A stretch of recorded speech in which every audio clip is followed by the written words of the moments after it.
Hello, good morning. It's Monday the 22nd of November. My name is Willem Bermanje. I am the Strategic Communications Director at Forbo Flooring, and we are doing a series of interviews around the COP26 climate conference. I will be talking to, just like I've had in the past weeks, to Cristina Gamboa, who is the CEO of the World Green Building Council from London, and in Amsterdam I will be talking to Maurits, who is environmental entrepreneur and has been working with his agency on building a green environment already for decades and decades. We will come back to that. Now, I said 1 week ago, on Saturday, it was Alok Sharma who, after a long pause and a deep breath, expressed his disappointment at the result of the meeting, at the result of the conference. Cristina, did you have the same feeling when you were sitting there listening to him, that it did not go as well as we all thought? Well, thank you. I think that I felt that he did a great job, that overall the conference achieved some progress and a good package. Because I'm an optimist also, I want to flag. But of course, there are some underlying things that we would have liked to see being addressed more profoundly. And it's about the principles of the Paris Agreement, of the symmetry of the highest emitters, helping out the developing world in the journey towards embracing, divesting from fossil fuels. And we still, that conversation, that solidarity didn't come through strong. So beyond that moment, that's my personal frustration, but also from the region of the world I come from Colombia, that also strikes a chord.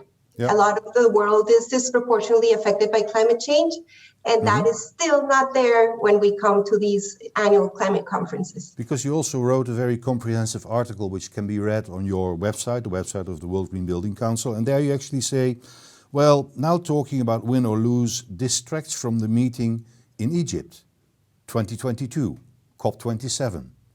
What do you mean by that? Exactly. Well, when I say also progress, now 89% of the world has a net zero target. Of course, there's a lot of things we'll have to dig into what that means and how countries are going to get there. But as we go into Egypt, it means the agenda has to truly embrace not only mitigation, but adaptation, climate justice, and if you like, even human rights. It's going to be more of a conversation of the need for people that are now in the front lines of climate change. How is the rest of the world going to help them adapt? But how are we going to ensure that we don't continue to burden them with a weight, with a poor quality of life, if we can be more together in acting in the spirit of the Paris Agreement? Yeah, you have, of course, a professional interest in the built environment. We will be talking about that soon. But I'd like to ask Maurits, who has a somewhat broader perspective, who is perhaps more from his entrepreneurial background looking at a holistic result from this COP26 meeting. Maurits, for you, is the glass half full or half empty? Well, actually, to put it in another way, in Glasgow, steps have been made, fortunately, but leaps have been necessary. And so we are promising ourselves to slow down the process of polluting the atmosphere with CO2 and methane and other greenhouse gases. We are promising to do that. A little action is being taken, but giant leaps are necessary. Yes. And we are talking with the laws of nature and not with laws that we can adapt or abolish or renew or whatever. And that's a big misunderstanding. I mean, Cristina was talking about all the countries having a net zero emission target somewhere in the future. That's true, but the future that we're talking about concretely is way too far ahead. So the consequences of what we have been doing in the meantime will be very severe. I mean, we have now had 26 conferences, 26, and nothing much has been done. Actually, the emissions this year have been greater than in any year of human history. So we are talking about targets decades from now, but calculating back what should be done right now should be really frightening to any one of us, because we should be in an emergency state. That's also what you said We are last not time. actually. Also last time you talked about, you did not talk about climate change, you talked about climate disaster. And you said those are actually the words that you should be using, because it is as severe as that. Are you happy that now each and every year there will be a full climate summit? Is that going to work for you, Maurits? I think it's necessary, because like what you see is we have had the 26 conferences. The last big one, first big one, was in 2009 in Copenhagen, which in some way failed, but on the other hand, it established a 2-degree deadline, so to say. That's what was accepted globally. That was a leap forward. There were no commitments made, but that was a principle that was being adopted. Then in 2015, Paris, it went, but it's 6 years of massive emissions further.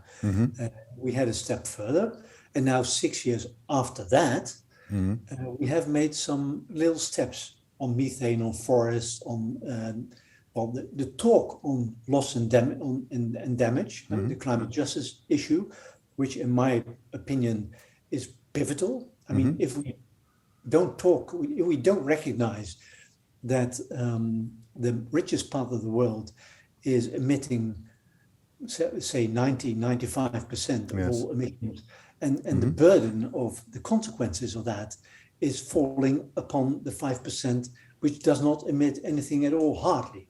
So if we do not start with acknowledging the basis of all this discussion, which should be climate justice, and which should involve loss and damage, and which would involve taking seriously the $100 billion per year put into the south. If we do not start there, we won't get anywhere. No. And now you even get countries like India saying, well, you should give us some more time, because we also need to profit from the wealth that coal and oil can bring, because we have not been using so much in the past. Maybe also it's a question between what is happening in the countryside and what's happening in larger cities. Over 50%, 56% of the population is now living in urbanized areas. So the building and construction sector is a major contributor to global warming. Cristina, you said you were very pleased that now for the first time there was a day dedicated to the built environment. And you were quite happy with the results I read from your article. Can you explain a little bit about that? Yes, of course. There's of course many sectors that have to show up, right? Their leadership. I agree with Maurits. The countries have been too slow in shifting, right? The geopolitics also haven't helped us. I guess I am happy with the results, because we saw beyond the built environment also many industries showing up, leadership and ambition in terms of getting more ambitious targets and inspiring governments to have the confidence to move further, faster.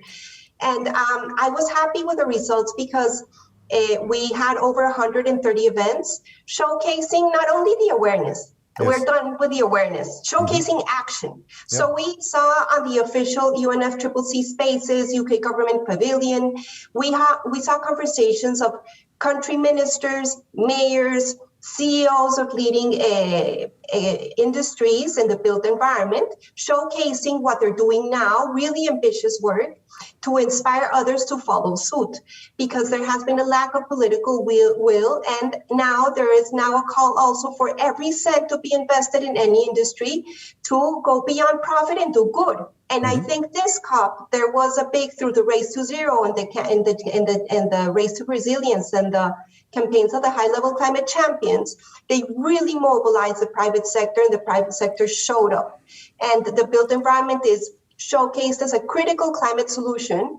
And of course, it's a hard sector to decarbonize, but it's saying we are in the transition, we are invested, we are committed, and we're also here to disrupt and show the world what is a bad building from good infrastructure and what makes sense through different regions of the world. So I was very pleased. Okay. You also mentioned that rather than talking to heads of state and heads of government, it was particularly gratifying to talk to local mayors. So let's say the more smaller entities, because there you see things happening, there you see change. I think, Maurits, this is something that you also will come across in the many activities and the many meetings that you organize. It doesn't need to come from our government. There is a large force within ourselves, within society, that is actually calling for this change. Yeah, I can completely agree, and also with Cristina. In the business sector, you see a lot of good initiatives and possibilities. I've mentioned the book Drawdown by Paul Hawken, which lists the top 100 solutions to climate disruption, which are not only feasible and off the shelf at the moment, and also financially feasible. Moreover, they are very profitable. So in fact, it's very strange that governments, which should lead and which should set the standards and put the right barriers for enterprises to put their best efforts within those frameworks, is not actually doing that, because it's hampering at the moment the companies that really want to stick their neck out, that really want to invest in innovation, that really want to put their money in implementing climate solution devices or technology or whatever. They're actually helping the old industry, destroying the environment, which they should protect themselves. So it's a real strange thing that from the bottom up, from companies and also from mayors and individual districts, etc., that the action and the spirit to solve the problem is there, and that governments on the national level listen still to the old economy, which is destroying our future. One of the big topics, finance. Finance was to be regulated and was to be set within this conference, the 100 billion that was needed every year. We didn't get it, and we only found out that we are needing more. Cristina, on the finance side, do you see that in the end that topic will be tackled, maybe next year in Egypt? Yes, I think so, because there's also beyond of course, the solidarity of the Paris Agreement, the need to deliver on the 100 billion annually of finance for developing countries to help them in this transition to a low carbon economy. And that's going to happen by 2023. It's going to be a bit late, but it's going to happen. But in the meantime, we also saw a lot of movement from the private finance, if you like. This Glasgow Financial Alliance for Net Zero was really interesting initiative. And they announced that almost 40% of global assets are now committed to this transition. Of course, it's in the works, but that means there's going to be better clarity on, if you like, taxonomies or asset classes, where people are going to have signals of where to invest and where not. So there was some common ground. There was also this need of showing that this financial sector is in this space, and also willing to have the conversation on the just transition. And of course, much more is needed, but I think that was a very powerful signal. And that also means business will have to also adjust and be more transparent and be ready to attract high quality, sustainable finance as this movement continues to gain traction. And then, of course, in Europe, Maurits, we will have the Green Deal coming into force in 2022. That is legislation, that is taxes, that is finance. So I think that having a Green Deal in Europe also really helps in this process. Very much so, I guess. Very much so. Yeah. There's also the green taxonomy being issued by the European Commission, which sets standards of where banks, investment funds, pension funds, etc., insurance company can or may are allowed to invest in, which is, I mean, there's a discussion what should be in that taxonomy and what not, but Yes. the fact that there is a real discussion on that within the framework of the Green Deal is important.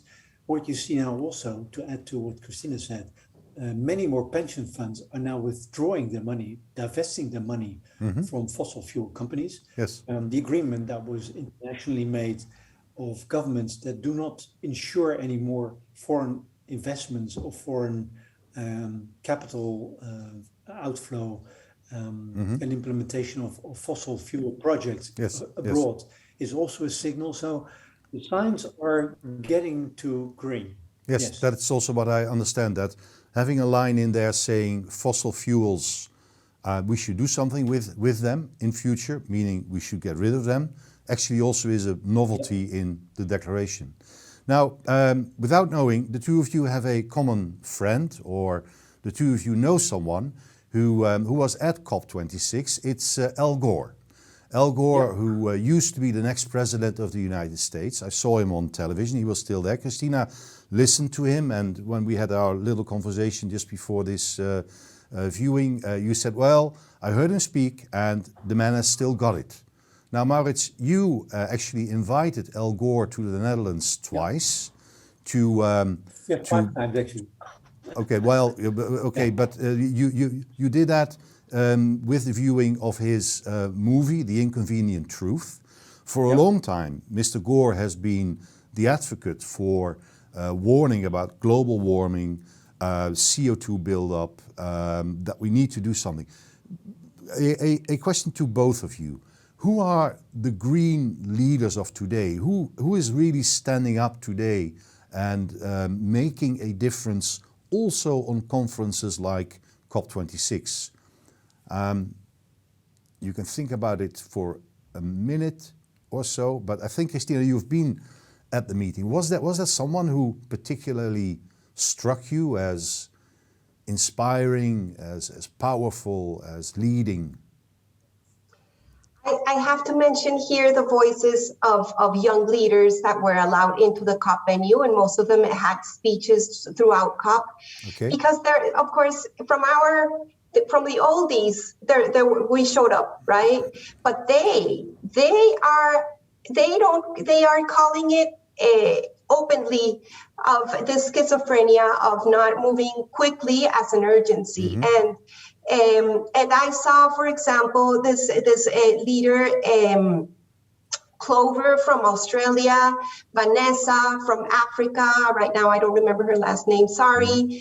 And they are basically, let's say, with all the stress they have because of the biodiversity crisis, all the inequity, they're really calling off leaders to prove them wrong, if you like, that they are not willing to make this world a better world. And it was really nice to not have those voices just outside, but within the venue. And I really admire that they showed up, being so consistent, so straightforward, and so challenging to national leaders that are not up to the task. They're into incremental change, and we know that's not enough.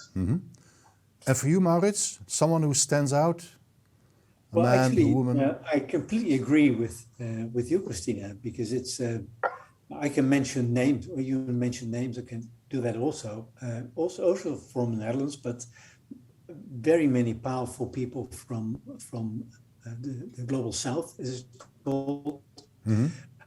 After big delegations of the fossil fuel industry that tried to defend their interests, the second largest community present at Glasgow, the COP, was from Indigenous Peoples.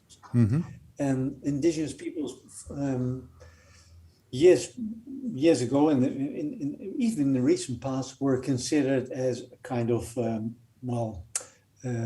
as a decoration.